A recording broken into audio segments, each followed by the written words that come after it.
इसीलिए तो आज प्रेस कॉन्फ्रेंस रखा है। मैंने पर्सनली अपने लिए आज तक कभी प्रेस कॉन रखा नहीं है। ये सेकंड प्रेस कॉन रखा है मैंने इन बच्चों के लिए ही। बाय द वे ये चेरी है, ये विजय नहीं है। ओके ये भी हमारी अडॉप्टेड बेटी है। आज एग्जैक्टली 1 साल हो रहा है। 28 दिसंबर 2024 को हाँ विजय का रेप हुआ था नायगांव ईस्ट में। उसका केस चल रहा है वसई कोर्ट में। यकीन मानिए हमको कम से कम 1.5-2 महीने लग गए सिर्फ केस नंबर निकालने में। जो बच्ची थी जिसने रेस्क्यू किया था विजय को, वो पुलिस स्टेशन से कोर्ट जाती थी और कोर्ट से पुलिस स्टेशन। नंबर नहीं मिलता था कि कौन सा नंबर है हमारे केस का। अल्टीमेटली मैं गई तो मुझे भी 3 दिन एड़ी घसनी पड़ी सिर्फ नंबर निकालने के लिए, क्योंकि अल्टीमेटली मैं नायगांव पुलिस स्टेशन में बैठ गई जाके कि आज तो मैं बिना नंबर लिए जाऊंगी नहीं। और इत्तेफाक से आज मिला है हमें कोर्ट का नंबर, केस का नंबर, और कल हमारे केस की सुनवाई थी। जब वहाँ पे जज ने पूछा कि रिमांड का पेपर कहाँ है अक्यूज्ड का, तो पता लगता है कि उसको तो रिमांड में भी नहीं लिया गया था। 26 तारीख को सेकंड हियरिंग थी तो जज साहब नहीं थे। ऑब्वियसली छुट्टियों का मौसम है तो कोई सुनवाई नहीं हुई। तो बात यह है कि दुख इस बात का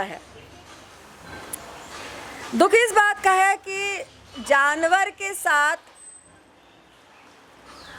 ऐसा दुष्कर्म होता है तो भी हमें इतना दौड़ भाग करना पड़ता है। समझ में आता है इंसान के साथ होता है तो कितना ही करना पड़ता होगा, ख़ास तौर से उन लोगों के विरुद्ध अगर वो लोग जिन्होंने दुष्कर्म किया है कोई स्ट्रॉन्ग लोग हों, ऊंचे पद पे आसीन लोग हों। और जब से 377 ऑफ आईपीसी हट गया है, बीएनएस आ गया है, तब से तो आप लोग को पता ही है कि जानवरों को जब तक म्यूटिलेट ना हो जाए, उनका शरीर छिन्न भिन्न ना हो जाए, तब भी एक्चुअली देखा जाए कुछ ना होगा।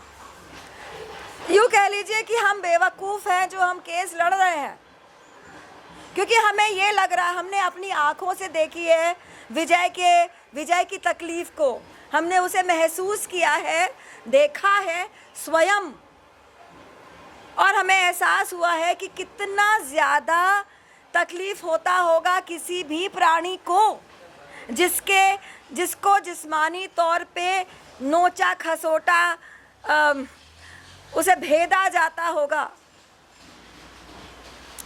हम ये केसेस सुनते हैं रेप के, इंसानों के भी जानवरों के भी, लेकिन आप में से किसी ने वो तकलीफ़ अपनी आँखों से नहीं देखी होगी। हमने वो तकलीफ़ जिया है उस बच्चे के साथ, बिकॉज़ वो इत्तू सा बच्चा हमारी ही गोद में दिन रात होता था, और हमारी आंखें नम होती थी उसको देख के, हमारे मुंह से शब्द नहीं निकलते थे, हम बस अंदर ही अंदर हमें तकलीफ़ होती थी कि मतलब यकीन मानिए रोंगटे खड़े हो जाने वाली तकलीफ़ होती थी। आप फरमाएं। इस मामले में केस हुआ तो जांच कहाँ तक पहुंची, कुछ बताएं, पुलिस वाले क्या कुछ? देखिए लड़का कहाँ, मतलब लड़के की फैमिली और लड़के की रहने की जगह तो पता है, लेकिन जब तक उसके आगे कोर्ट ही करेगी जो करेगी लड़के का, वैसे तो कुछ होने से रहा। यही सत्य है हर केस में। डिले क्यों हो रहा है, मतलब क्या कारण है और क्या हमारे? देखिए हमारे पास एनिमल्स को सुरक्षित करने के लिए देखा जाए तो कोई सुदृढ़ लॉज हैं ही नहीं। अगर आप देखें बिंदु का केस कांदिवली ईस्ट में, जिसके जिसके भद्र प्रदेश में वॉचमैन ने एक सरिया घुसा दिया था लोहे का, क्योंकि वो भौंक रही थी। उसके बच्चे थे, वॉचमैन जब पास से निकला तो वो भौंक रही थी। वॉचमैन को इतना गुस्सा आया कि उसने सरिया लोहे का लिया और घुसा दिया उसके मध्य प्रदेश में, और बिंदु मर गई। ओके, उस वॉचमैन को 3000 रुपीज का प्रॉमिसरी बेल पे रिहा कर दिया गया। अब ऐसा एक इंसान जो इतना गुस्सैल है, इतना गुस्सा भरा है उसमें कि वो किसी का प्राण ले सकता है आवाज करने पर।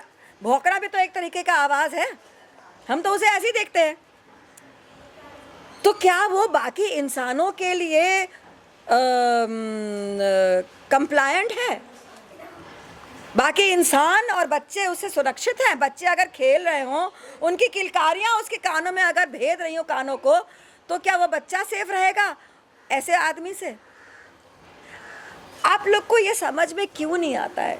मतलब हमारी सिस्टम को, हमारी गवर्नमेंट को ये समझ में क्यों नहीं आता है कि जो इंसान जानवर को तकलीफ दे सकता है वो इंसान को भी तकलीफ दे सकता है।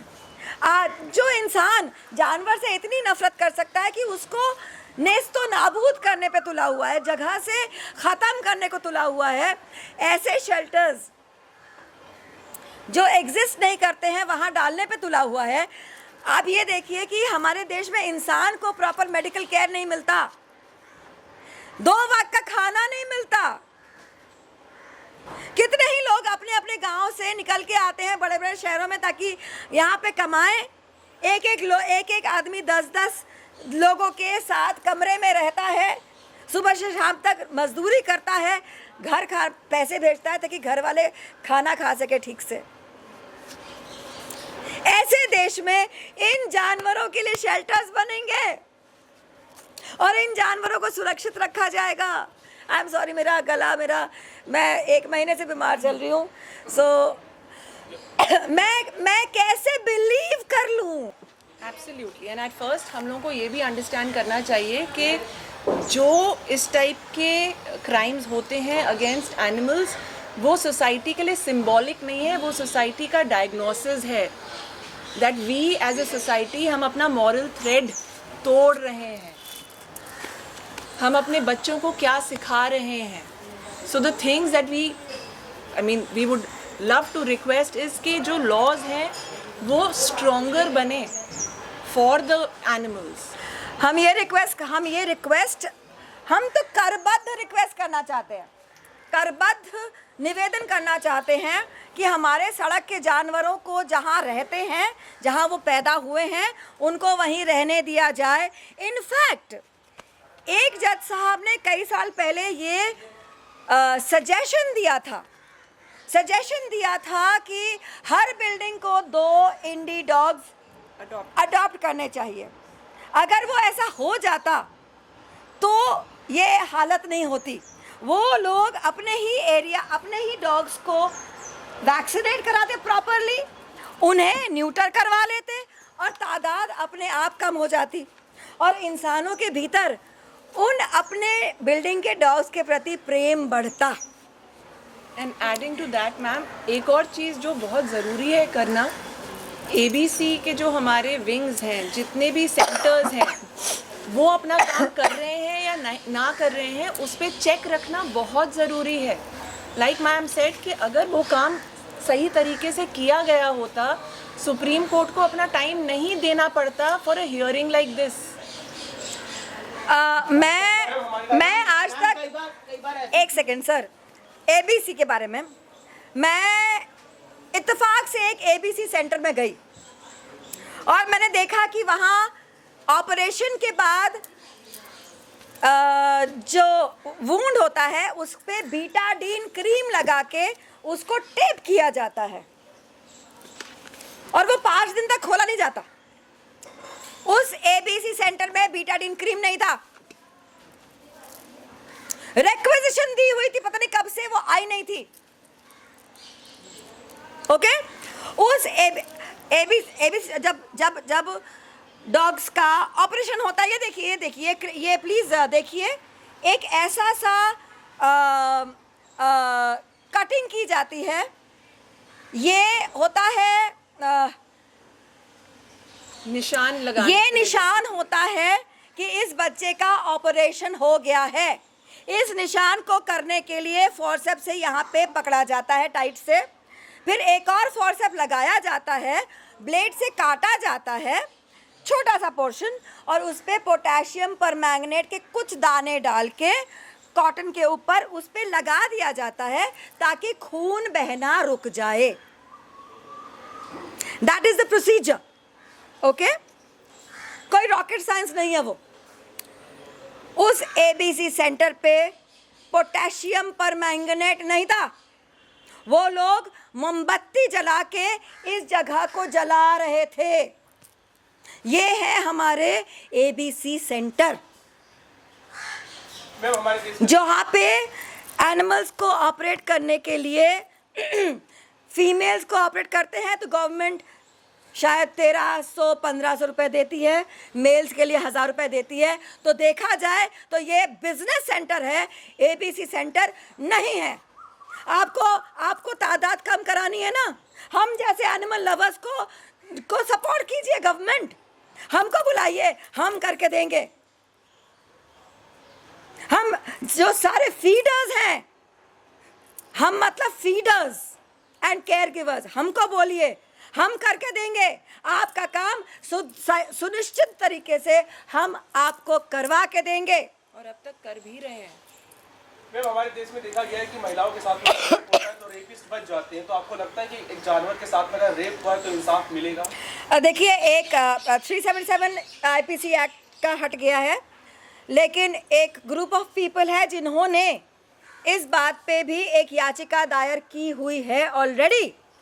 इसीलिए हम इस केस को आगे भी बढ़ के चल रहे हैं कि एक ना एक दिन अगर उस याचिका पे सुनवाई हो जाती है और कुछ भला हो जाता है तो हमारे विजय को भी न्याय मिल जाएगा। Rape is rape, sexual assault is sexual assault, theft is theft. कोई डिफ्रेंसिएशन नहीं है, वो इंसान ही कर रहा है। आज कुत्ते के साथ कर रहा है, कल इंसान के साथ करेगा। We need to understand that. And please don't wait for rarest of rare cases to happen. जब तक you don't nip the bud at the budding stage, इस देश का एजुकेट योर चिल्ड्रन। सोसाइटी में हमारे छोटे छोटे ये मेले लगते रहते हैं, चाहे वो फेस्टिवल्स को लेके हों या चैरिटी को लेके हों। आई थिंक हमें प्रोग्राम्स क्रिएट करने चाहिए जहाँ पे हम बच्चों को एजुकेट करें कि अगर सामने से एक स्ट्रे एनिमल जा रहा है, फर्स्ट ऑफ ऑल स्ट्रे नहीं है, ये हमारे देसी बच्चे हैं। अगर देसी बच्चा जा रहा है, कैट हो, बुल हो, डॉग हो, how to be around them, हम वो सिखा ही नहीं पा रहे। As a generation I think we are failing. अच्छा, एक तरफ जहाँ पर एनिमल लवर्स है, वहाँ पर एनिमल से जो शिकार भी हुए, जिनको बहुत सारे कुत्तों ने काट लिया है, तो वो लोग भी ऐसे हैं जो कहते हैं कि ये चीज़ सही हो रही, तो उनके लिए आप क्या कहोगे? Because they are totally opposite और उनके थॉट्स टोटली आपके अगेंस्ट जाते हैं। वो इसीलिए होता है, मैं बता रही हूँ ना, बचपन में मुझे सड़क के कुत्ते ने यहाँ पे पकड़ा था। करेक्ट, बहुत बार। क्योंकि वो खा रही थी, मम्मी कुत्ती थी, वो खा रही थी और मैं टुई करके निकल गई उसके बिल्कुल बगल से। उसको लगा मैं उसको खाना ले रही हूँ और उसने मुझे ऐसे पकड़ लिया। मेरे पिताजी जो डॉग लवर थे, उन्होंने मुझे छुड़ाया और 1997 तक मैं कुत्तों से बेइंतहा डरती थी।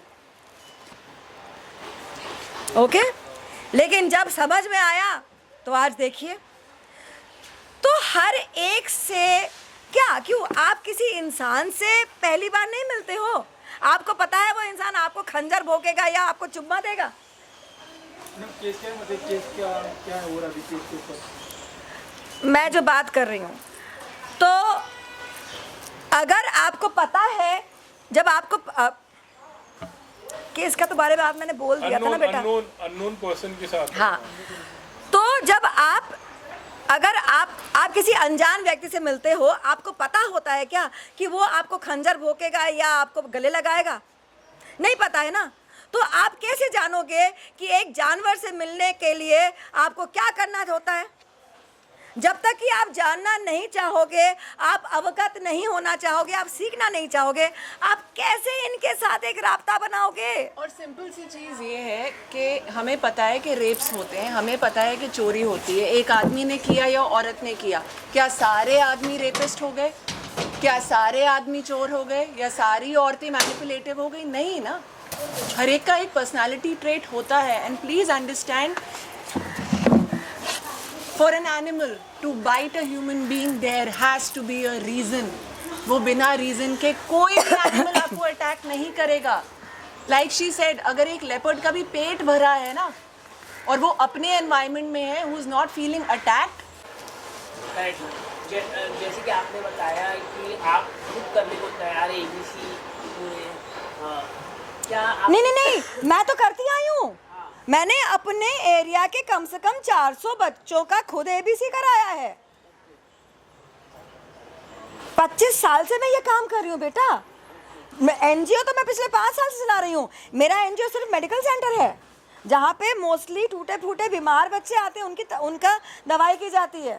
ABC भी करते हैं हम लोग, लेकिन वैसे देखिए ABC सेंटर चलाने के लिए ना बड़ी जगह चाहिए जहाँ पे कम से कम 1500 कुत्ते रखे जा सके एक वक्त पे।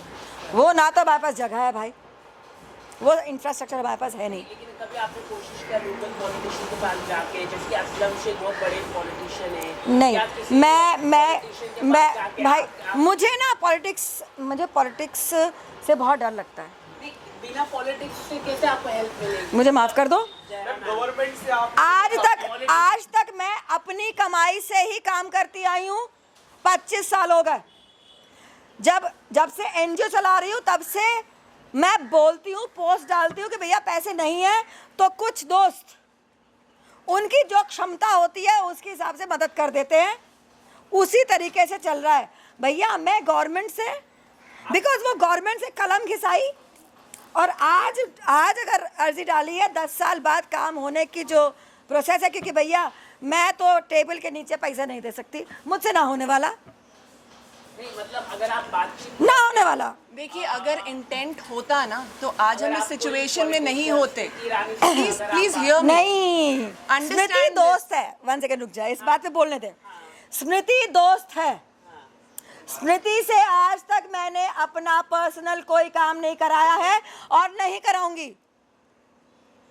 दोस्ती का जो लेवल है उसको मुझे ऐसे नहीं करना है। दोस्त no personal favors do I ask from anybody। गले मिलो भाई, सेम लेवल पे आके ना, ये सब ना बोले हमसे। हाँ, हमारी सेल्फ रिस्पेक्ट हमारी जिंदगी से भी ज्यादा बड़ी है भाई। नहीं, लेकिन आपने इतना अच्छा काम करके हम कई साल से आप देख रहे हैं डॉग। जिसको आके मदद करनी है वो अपने आप आ जाओ ना। ये जो है ये चेरी है। चेरी अपने बिल्डिंग की इकलौती कुत्ती थी और आपने देख लिया कितना प्यार लुटा रही है हम पे। मुझसे अभी लेकिन इसको अपनी बिल्डिंग में रहने को नहीं मिल रहा था, मैंने अडॉप्ट कर लिया। अब जो आप कहते हो ना एनिमल लवर्स हो तो सड़क के कुत्तों को अपने घर ले जाओ, बेटा कितनों को लेके जाएंगे? आप आ रहे हो सपोर्ट करने, आ जाओ। अगर आप कह रहे हो अपने घर लेके जाओ तो एक पेट को पालने के लिए कितना खर्चा लगता है आप दे दो। अरे NGOs को किसी से कुछ मांगने की जरूरत नहीं पड़ेगी भाई। हमारी जितनी क्षमता है हम वो फुल्ली करते हैं। उससे अधिक करते हैं बेटा। Absolutely.